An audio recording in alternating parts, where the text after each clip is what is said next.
नमस्कार, my name is DK और ये हमारी 13वीं क्लास है। इससे पहले बार का पास कंप्लीट कर चुके हैं और इंडियन ज्योग्राफी की हमारी ये 13वीं क्लास प्रायद्वीपीय भारत की बहने वाली नदियों का जितना भी वर्गीकरण हो सकता है या जितने इंपॉर्टेंट फैक्ट हो सकते हैं उन सभी फैक्टों को कंप्लीट करेगी।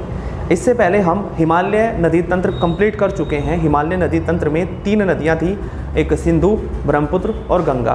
तीनों नदियों को हमने अच्छे से अध्ययन किया और कल की हमारी जो 12वीं क्लास थी वो उसको पूर्ण रूप से कंप्लीट भी कर चुकी थी। अब इसके बाद जो हमारी क्लास है ये प्रायद्वीपीय अपवाह तंत्र की बात हम कर रहे हैं। देखिए, जब हम ना प्रायद्वीपीय अपवाह तंत्र की बात करते हैं तो प्रायद्वीपीय अपवाह तंत्र का कहने का मतलब क्या है, तो ये जो है ये वाला जो पार्ट है हम इसको प्रायद्वीपीय भारत कहते हैं। तो इस क्षेत्र में जो भी नदी बहती हैं उन सभी को हम प्रायद्वीपीय नदियाँ कहते हैं। तो प्रायद्वीपीय अपवाह तंत्र कहने का मतलब क्या है, वे नदियाँ जो प्रायद्वीपीय भारत में बहती हैं उनको हम प्रायद्वीपीय अपवाह की प्रायद्वीपीय नदियाँ कहते हैं। और एक ये बात आपको पता ही है कि ये वाला जो भाग है प्रायद्वीपीय भारत ये बहुत पुराना भाग है, क्योंकि यही जो विशाल पेंजिया 2 भागों में टूटा था, गोंडवाना और अंगारा। तो ये जो प्रायद्वीपीय भारत है ये गोंडवाना लैंड का हिस्सा है। और क्योंकि गोंडवाना लैंड बहुत पुराना भाग था, बहुत कठोरतम चट्टानें यहाँ पर मौजूद है। और बीच में आपको अगर आप इसमें देखोगे तो इसमें आपको पठार देखने को मिलेंगे, बहुत कठोर हैं। तो यहाँ की जो बहने वाली नदियाँ हैं वर्षों से बह रही हैं। इस वजह से ये जो नदियाँ हैं ये प्राचीन नदियाँ हैं, अपनी प्रौढ़ा अवस्था से ये गुजर रही हैं। और इन देखो नदियों की एक विशेषता ये होती है कि नदियाँ जितनी ज़्यादा पुरानी हो जाती हैं उनसे कटाव करना उतना ही कम कर देती हैं। समय के साथ साथ उनके कटाव करने की क्षमता कम हो जाती है। तो अगर हम प्रायद्वीपीय भारत की नदियों की बात करें तो ये नदियाँ ज़्यादा कटाव नहीं करती हैं। और अब हम क्या कर सकते हैं कि अब हम इनका विभाजन कर सकते हैं। देखिए, नदियों का विभाजन 2 तरीके से किया जा सकता है। वैसी नदियां जो बंगाल की खाड़ी में गिरती हैं तो बंगाल की खाड़ी में गिरने वाली नदियां, तो जो नदियां बंगाल की खाड़ी में गिरेंगी हम उनको बंगाल की खाड़ी में गिरने वाली नदियों के हिसाब से पढ़ लेंगे।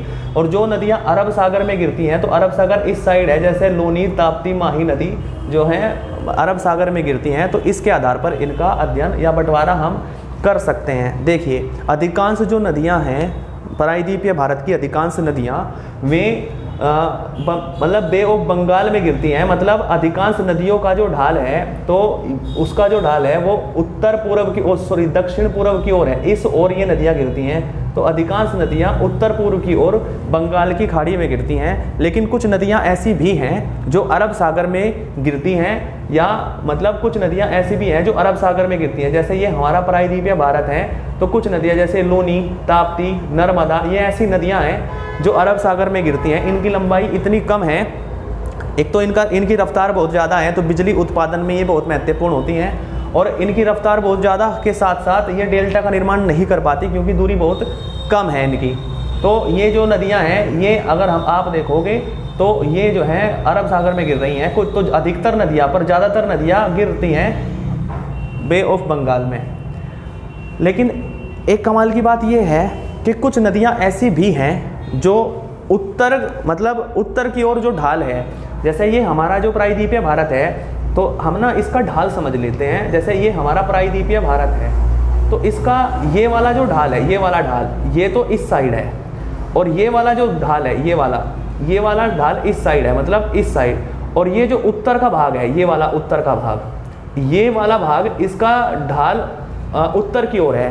तो यहाँ से कुछ नदियाँ निकलेंगी जो हमने कल पढ़ा था। जैसे गंगा की सहायक नदी है यमुना, और यमुना से मिलने वाली कुछ नदियाँ हैं जो प्रायद्वीपीय भारत की नदियां हैं। कुछ नदियां ऐसी हैं जिनका उद्गम तो प्रायद्वीपीय भारत से होता है और वे मिलती हैं हिमालय नदी तंत्र में। और हिमालय नदी तंत्र में मिलने के बाद वे दोनों ही खंडों में जल का विभाजन कर देती हैं। इसका मतलब उत्तर में बहने वाली में नदियां हैं। तो वे नदियां कौन सी हैं, तो चंबल नदी उनमें से एक है, केन है, बेतवा है, सिंध है। ये सब जो नदियां हैं ये प्रायद्वीपीय भारत से तो उद्गम इनका होता है, मिलती हैं ये जाके यमुना से या गंगा से, गंगा की सहायक हैं। इसका मतलब हम इन दोनों को दोनों ही तंत्रों में पढ़ते हैं। जैसे हमने गंगा नदी तंत्र में चंबल, केन, बेतवा, सिंध इन सबको पढ़ा था, इसी तरह अब हम प्रायद्वीपीय भारत में भी इन नदियों को थोड़ा सा पढ़ लेते हैं। ये क्या है, संक्रमण क्षेत्र है हिमालय पर्वत, जो हिमालय की जो नदियां हैं और प्रायद्वीपीय भारत की जो नदियां हैं, दोनों के बीच का कॉमन एरिया जिसको हम कह सकते हैं, तो इसका मतलब प्रायद्वीपीय भारत का जो उत्तरी छोर है उसका ढाल उत्तर की ओर है, उस एरिया में निकलने वाली नदियों को हम प्रायद्वीपीय भारत में भी पढ़ते हैं और हिमालय की जो नदियां हैं उसमें भी पढ़ते हैं। गंगा में ज़्यादातर जाके मिलती हैं, यमुना में जाकर मिलती हैं। तो ये बात मैंने कल भी दिखाई थी और कल भी समझाई थी। देखिए जब हम बात करते हैं ना, तो पश्चिम की जो नदियां हैं वे ज़्यादातर बे ऑफ बंगाल में गिर रही हैं। देखो ज़्यादातर बातें जो अब जो भी बात होगी ना वो रिपीट होगी, पीछे की क्लास में कभी ना कभी मैंने वो कर ली, फिर भी मैं बताऊंगा क्योंकि हर एक चैप्टर का अपना महत्व है। देखिए जब भारत की नदियां गिर रही हैं, जैसे ये सारी की सारी नदियां यहाँ पे बे ऑफ बंगाल है, तो सारी की सारी नदियां बे ऑफ बंगाल में गिर रही हैं और ये नदियां अरब सागर में गिर रही हैं। तो पहले ना हम इसका विकास क्रम समझ लेते हैं। ये विकास कैसे हुआ? पहली बात तो जो टर्सरी युग था, तृतीय काल था, इसमें जो पश्चिमी किनारा था इसका अवतलन हुआ। मतलब यहाँ पे जो भारत का पश्चिमी भाग है, ये वाला जो भाग है, ये बीच में से ऊपर की ओर उठा। तो बीच में से ऊपर उठने से होगा क्या, यहाँ पे ये वाला जो भाग है, ये वाला भाग तो इस साइड इसका ढाल हो जाएगा और इस वाले जो नदी यहाँ से बहने वाली नदियाँ इस साइड चली जाएंगी और बीच में एक खड़ा कगार आ जाएगा जहाँ पे दिल्ली आपको अरावली पर्वत श्रृंखला देखने को मिलती है। तो मतलब ये निर्माण क्रम है, प्रायद्वीपीय भारत का निर्माण क्रम किस तरीके से हो रहा है। तो पश्चिमी किनारे का अवतलन होगा और जब हिमालय का निर्माण होगा, देखिए जब है ना हिमालय के निर्माण की दशा, तो यहाँ पे जगह नहीं बचती है। देखो जैसे ये हमारे पास जो है ये हमारा उत्तर भारत है और ये हमारा प्रायद्वीपीय भारत है। तो जब यहाँ हिमालय का निर्माण हो रहा था ना, तो हिमालय का निर्माण से यहाँ पे कुछ मिट्टी के जो धसाव की वजह से ये जो भारतीय प्लेट थी, ये भारतीय प्लेट, इस प्लेट पे यहाँ पे दबाव पड़ता है और दबाव पड़ने से ये वाली प्लेट नीचे की ओर दबती है। तो दबने से क्या होगा, इसका जो धसाव है, इसका धसाव दक्षिण ईस्ट की ओर हो जाएगा और ये जो बीच में से है, ये बीच में से यहाँ पे आपको भ्रंश देखने को मिलेगा। तो भ्रंश में कुछ नदियों का निर्माण होगा, जैसे नर्मदा, तापी, इन नदियों का भ्रंश, क्योंकि बीच में से टूट जाएगा और ये वाला भाग इसका जो ढाल है वो उत्तर और पश्चिम की ओर रह जाएगा। तो यहाँ की नदियाँ उत्तर पश्चिम की ओर बहेंगी और यहाँ की नदियाँ दक्षिण और पूर्व की ओर बहेंगी। तो हिमालय के निर्माण में भी इसका योगदान है, तो इन नदियों का। अब देखिए डायरेक्ट ना जो प्रश्न आते हैं दक्षिण भारत की नदियों से डायरेक्ट प्रश्न आते हैं, फिर आप समझ लीजिए सबसे उत्तर की नदी कौन सी है और सबसे दक्षिण की नदी कौन सी है। देखिए जब जो है ना प्रायद्वीपीय भारत की बात करते हैं, तो सबसे उत्तर की जो नदी है, देखिए सबसे उत्तर की नदी, तो सबसे पहली नदी है स्वर्ण रेखा नदी, ये सबसे उत्तर की नदी है। फिर इसके बाद है ब्राह्मणी नदी, फिर है महानदी, फिर है गोदावरी, फिर है कृष्णा नदी, फिर है पेन्नार नदी और फिर है कावेरी नदी। तो उत्तर से दक्षिण की ओर अगर आपको क्रम लगाना आए तो आप डायरेक्ट लगा दोगे और ये सारी की सारी बे ऑफ बंगाल में गिरती हैं। मैं एक बार और बता देता हूँ, उत्तर से दक्षिण में गिरने वाली नदियों का क्रम सबसे पहले नंबर पे है स्वर्ण रेखा, दूसरे पे है ब्राह्मणी, तीसरे पे है महानदी, फिर है गोदावरी, फिर है कृष्णा, फिर है पेन्नार नदी और फिर है कावेरी नदी। फिर अगर हम जो अरब सागर में गिरती हैं दक्षिण भारत की नदियां हैं, तो वे कौन सी हैं? पहले नंबर पे है लूना नदी, फिर है हमारे पास साबरमती, फिर है माही और फिर है ये हमारे पास जो है नर्मदा और ये है तापी।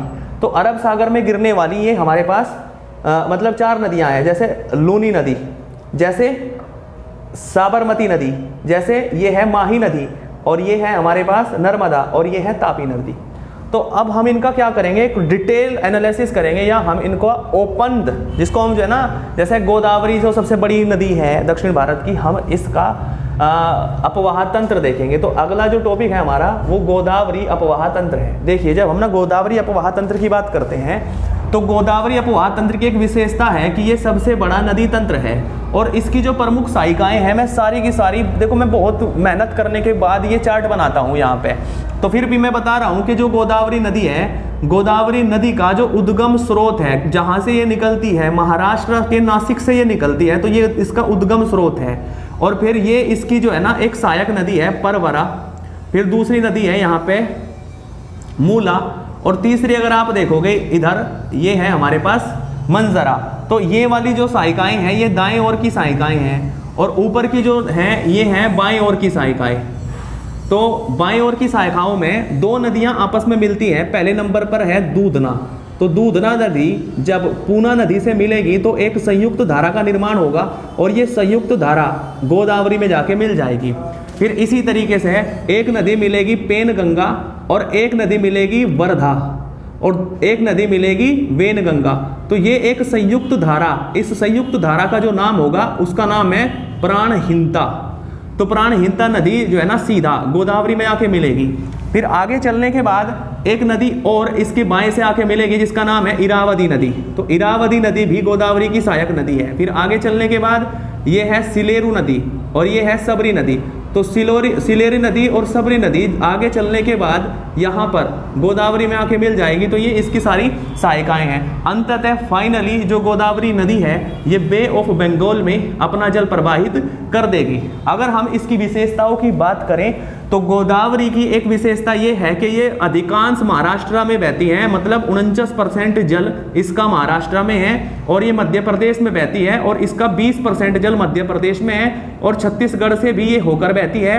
फिर इसके बाद ये ओडिशा राज्य से गुजरती है। ओडिशा से राज्य से होते होते ये आंध्र प्रदेश में भी अपने जल का प्रवाह करती है। आगे चलकर राजमुंद्री के निकट ये जो है दो भागों में बंट जाती है, मतलब कई मुहानों में बंट जाती है। फाइनली इसका एंड हो जाता है बे ऑफ बंगाल में। फिर इसके बाद दक्षिण भारत की जो अगली महत्वपूर्ण नदी है उसका नाम है कृष्णा नदी। तो कृष्णा नदी को हम पढ़ेंगे। तो पहली बात, ये जो नदी है ये भी पूर्व की ओर बहती है। ये बात अच्छा, वो नदी भी पूर्व की ओर ही बह रही है। तो ये नदी पूर्व की ओर बहती है और हम ना इसकी शाखाओं देखो, ये वाली ये जो शाखा है इसी को हम बोल रहे हैं कृष्णा नदी। तो इस कृष्णा नदी की एक जो जितनी भी शाखाएं हैं, हम जितनी भी इंपॉर्टेंट सहायिकाएं हैं सारी लिख कर लाए हैं। तो सबसे पहले ना इसकी जो सहायिका नदी है वो है घाटप्रभा नदी। तो घाटप्रभा इसकी प्रमुख सहायक नदी है, जो सबसे पहली सहायक नदी है। अब देखो ये भी दाएं ओर की सहायिकाएं हैं और ये भी बाएं ओर की सहायिकाएं हैं। तो दाएं ओर की सहायिकाओं में दूसरे नंबर पे होगी मालप्रभा। तो मालप्रभा दूसरे नंबर की सहायक नदी है। फिर इसके बाद देखिए ये है हमारे पास तुंगरा और ये है भद्रा और ये है हंगरी। तो तुंगा और ये है भद्रा और ये है हंगरी। तीनों की तीनों नदियां मिलने के बाद एक स्वतंत्र शाखा का निर्माण होगा। आगे चलकर इसमें एक नदी और मिलेगी जिसका नाम है वर्धा। वर्धा नदी मिलने के बाद ये आगे तुंगभद्रा के नाम से जानी जाएगी। तो ये तुंगभद्रा जो है हमारे पास कृष्णा नदी की सहायक नदी है। फिर अगर आप बाएं ओर की सहायिकाओं में देखो तो भीमा नदी और धोड़ नदी आगे चलने के बाद एक संयुक्त धारा का निर्माण करेंगी, एक सीधी धारा का निर्माण करेंगी, जिसमें सीना नदी अपने जल का प्रवाह करने के बाद फाइनली एंड इनका जो होगा वो एक लंबी सहायिका के रूप में कृष्णा नदी पर होगा। फिर आगे चलने के बाद एक नदी दाएं ओर की सहायिकाओं में, एक नदी बाएं ओर की सहायिकाओं में एक नदी मूसा भी है। मूसा भी इसी की सहायक नदी है और फाइनली इसका एंड भी बे ऑफ बंगाल में हो जाएगा। तो कृष्णा नदी भी एक प्रमुख नदी है, दक्षिण भारत की नदी। फिर इसके बाद कृष्णा का एक दो फैक्ट मैं बता दूं आपको। तो कृष्णा नदी जो निकलती है वो सह्याद्री और पश्चिमी घाट से निकलती है और जगह का नाम है महाबालेश्वर। तो महाबालेश्वर से ये निकलती है और इसकी जो प्रमुख सहायक नदी है कोयना नदी, मैंने लिखवाई नहीं है, बस मैं बता रहा हूँ, कोयना नदी इसकी प्रमुख सहायक नदी है। और कमाल की बात यह है कि जिस राज्य से गुजरती है उसका नाम कर्नाटक है और 44% भाग जो जल का भाग है वो कर्नाटक राज्य में ही है। फिर दूसरे नंबर पर महाराष्ट्र में इसका जल है वो है 27%। फिर यह प्रवाहित होते हुए आंध्र प्रदेश से भी गुजरती है और वहाँ पर 29% जल का प्रवाह करती है। फिर फाइनली इसका जो एंड हो जाता है वो बे ऑफ बंगाल में हो जाता है। फिर इसके बाद जो हमारे पास नदी है उसका नाम है महानदी। महानदी भी इंपॉर्टेंट नदी है, लेकिन मैं इसकी कुछ सहायिकाएं लिख कर लेकर आया हूँ। तो ये जो हमारे पास नदी है ये महानदी है और इसकी प्रमुख सहायिकाओं में ये हमारे पास दाएं ओर की सहायिकाएं नदी है तेल, और ये हमारे पास ओंग है दूसरे नंबर की सहायिका, और ये है जोक। तो ये सारी की सारी जो हैं ये दाएं ओर की सहायिकाएं हैं। बाएं ओर की सहायिकाओं में बोई एक है, फिर मांड इसके जो है ना बाएं ओर की सहायिकाएं हैं। तो कुल मिलाकर ये दाएं ओर की सहायिकाएं हैं, ये सारी जो है दाएं ओर की सहायिकाएं हैं और ये वाली जो है ये बाएं ओर की सहायिकाएं हैं। फिर इसके बाद हमारे पास है कावेरी नदी। देखिए जब हम ना कावेरी नदी की बात करते हैं तो हम इसके बारे में ज़्यादा नहीं पढ़ते, जो प्रश्न पूछे जाते हैं वही बताएंगे। देखिए कावेरी नदी की एक विशेषता ये है कि इसी को दक्षिण भारत की गंगा के नाम से जाना जाता है। अगर प्रश्न आए कि दक्षिण भारत की गंगा किस नदी को कहा जाता है तो कावेरी को कहा जाता है। और इसी नदी पर शिव समुद्रम जलप्रपात पाया जाता है। जो डायरेक्ट प्रश्न आता है कि शिव समुद्रम जलप्रपात किस नदी पर है तो कावेरी नदी पर है। काबिनी, भामिनी और अमरावती इसकी 3 प्रमुख सहायक नदियां हैं। और अगर मैं इसके उद्गम की बात करूं तो कर्नाटक राज्य से इसका उद्गम होता है और कर्नाटक के भी कोडांगव्यू जिले के ब्रह्मगिरी पर्वत से, जो मतलब कर्नाटक का ब्रह्मगिरी पर्वत है, वहां से ही कावेरी का उद्गम होता है। डायरेक्ट प्रश्न है, 3-4 प्रश्न पूछे जाते हैं। दक्षिण भारत की गंगा किसको कहते हैं तो कावेरी को कहते हैं। शिव समुद्रम जलप्रपात कहाँ पर है तो कावेरी नदी पर है। और कर्नाटक के कोडांगव्यू जिले के ब्रह्मगिरी पर्वत से इसका उद्गम होता है। ये भी इसका इंपॉर्टेंट फैक्ट है। एक नदी और बची हुई है नर्मदा। तो नर्मदा का जो उद्गम है वो अमरकंटक की पहाड़ियों से होता है और ये सतपुड़ा और विंध्याचल पर्वत के बीचों बीच से होकर बहती है। ज़्यादा फैक्ट इसमें नहीं है, ज़्यादा पूछा नहीं जाता है बस। इसके बाद है तापी। तापी नदी भी मध्य प्रदेश के बैतूल से निकलकर और ये महाराष्ट्र में 69% जल का प्रवाह करती हैं। मध्य प्रदेश में 15% और शेष जो है गुजरात में इसका जल का प्रवाह होता है। लेकिन एक बात ध्यान रखने की है कि नर्मदा जो है ये अरब सागर में गिरती हैं, तापी भी अरब सागर में गिरती है और लूनी नदी भी अरब सागर में गिरने वाली सहायक मतलब गिरने वाली नदियां हैं। तो देखिए जैसे हम बात कर रहे, ये हमारा प्रायद्वीपीय भारत है। तो प्रायद्वीपीय भारत में यहाँ पर मैंने बताया अभी नर्मदा नदी, तो ये है नर्मदा नदी जो अरब सागर में गिर रही है। नर्मदा के बाद है तापी। तापी नदी भी अरब सागर में गिर रही है। और फिर है लूनी, तो लूनी नदी भी अरब सागर में गिर रही है। अगर हम उधर की बात करें तो ऊपर थी स्वर्ण रेखा नदी। फिर दूसरे नंबर पे जो हमारे पास है वो है ब्राह्मणी। तो ये है हमारे पास स्वर्ण रेखा और ये है ब्राह्मणी। और फिर है महानदी और फिर है गोदावरी और फिर है गोदावरी के बाद है कृष्णा। तो ये है कृष्णा। और फिर है पेन्नार नदी और पेन्नार के बाद है कावेरी। तो ये सारी नदियां हैं जो दक्षिण भारत की नदियां हैं। वैसे मैं पीछे भी बता चुका हूँ इसके बारे में। लूनी नदी के बारे में बता चुका हूँ कि जो अरावली पर्वत है इसके पश्चिम से निकलती है। देखिए यहाँ पर ना आपको अरावली पर्वत मिलेगा, यहीं से लूनी नदी का प्रवाह होगा और ये कच्छ के रण में जाकर गिर जाएगी। देखिए ये है कच्छ का रण, ये जो होता है ना ये वाला जो भाग है यहीं पे कच्छ का रण है और यहीं पे लूनी नदी गिरती है। और ये यहाँ से जो मतलब हमारे पास है अरावली पर्वत, इसके पश्चिम से गुजरती है। देखिए ये थे हमारे पास प्रायद्वीपीय नदियाँ। और प्रायद्वीपीय नदियों की जब हम बात करते हैं ना तो यहाँ तक ही हम करते हैं, इससे ज़्यादा बात नहीं करते हैं। अब एक प्रश्न और आता है कि प्रायद्वीपीय भारत की नदियाँ और हिमालय की नदियों में क्या अंतर है। देखिए अंतर को समझना ना, तो अगर आपने मेरी पूरी क्लास ली है तो आपको अंतर एकदम समझ आ जाएगा। अंतर को जानने के लिए आपको ज़्यादा पढ़ने की जरूरत नहीं होती है। देखिए जो हिमालय की नदियाँ हैं वे पहली बात तो नवीन नदियाँ हैं और वे, अब देखो हिमालय का जो निर्माण है, हिमालय पहली बात तो नवीन वलित पर्वत है और नवीन वलित पर्वत होने की वजह से नदियों के द्वारा उसका कटाव करना आसान है। इसलिए सिंधु, गंगा और ब्रह्मपुत्र बड़े पैमाने पर उसका कटाव करती हैं। लेकिन जो हमारा प्रायद्वीपीय भारत है वो नवीन नहीं है, वह पुरानी चट्टानों से निर्मित है, मतलब वह गोंडवाना लैंड का हिस्सा है। इसलिए नदियों के द्वारा उसका कटाव करना संभव नहीं होता। इस वजह से अगर हम कहें जो हिमालय नदी हैं वे नवीन नदियां हैं, लगातार कटाव कर रही हैं, अभी अभी उनका निर्माण हुआ है, ज़्यादा पुराना उनका निर्माण नहीं है। लेकिन अगर दक्षिण भारत की नदियों की बात करें तो दक्षिण भारत की नदियां प्राचीन हैं, कटाव नहीं करती हैं, मैदानों का निर्माण नहीं करती हैं। और अगर हम लंबाई के हिसाब से देखें, तो हिमालय की नदियों की जो लंबाई है वो 1000 किलोमीटर, 2000 किलोमीटर, कभी कभी 3000 किलोमीटर तक इनकी लंबाई हो जाती है। लेकिन प्रायद्वीपीय भारत की जो नदियां हैं 25 किलोमीटर, 30 किलोमीटर, 400 किलोमीटर, 500 किलोमीटर से ज़्यादा इनकी लंबाई होना असंभव जैसा होता है। और ये ज़्यादा लंबी दूरी तय नहीं करती हैं, सीधा सीधा समंदर में गिर जाती हैं। लेकिन हमारे यहाँ की जो हिमालय नदी है उसकी कुछ शाखाएं भी 1000 किलोमीटर की यात्रा तय करने के बाद भी समंदर में नहीं मिलती हैं। जैसे गंगा की सहायक नदी है यमुना, वैसे तो 1000 किलोमीटर का रास्ता तय करती हैं लेकिन फिर भी समंदर को टच नहीं करती हैं। लेकिन प्रायद्वीपीय भारत की नदियां कुछ केवल 25 किलोमीटर की यात्रा, 30 किलोमीटर की यात्रा तय करने के बाद भी समंदर में जाकर गिर जाती हैं। और अगर आप ध्यान से देखो तो प्रायद्वीपीय भारत की नदियां कटाव नहीं करती, तो प्रायद्वीपीय भारत की नदियां ज़्यादा कटाव नहीं करेंगी, कठोर, तो हम कह सकते हैं कि वे अपनी वृद्धावस्था में हैं। जबकि जो हमारे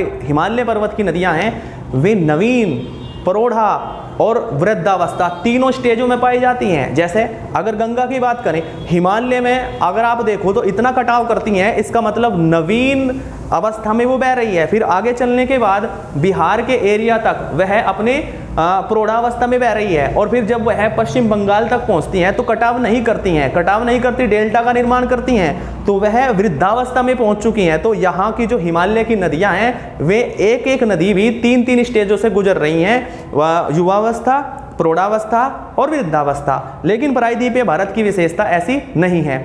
फिर एक कमाल की बात और है, हिमालय जो पर्वत है, हिमालय पर्वत की नदियों पर अगर आप देखो तो परिवहन के दृष्टिकोण से बहुत महत्वपूर्ण है।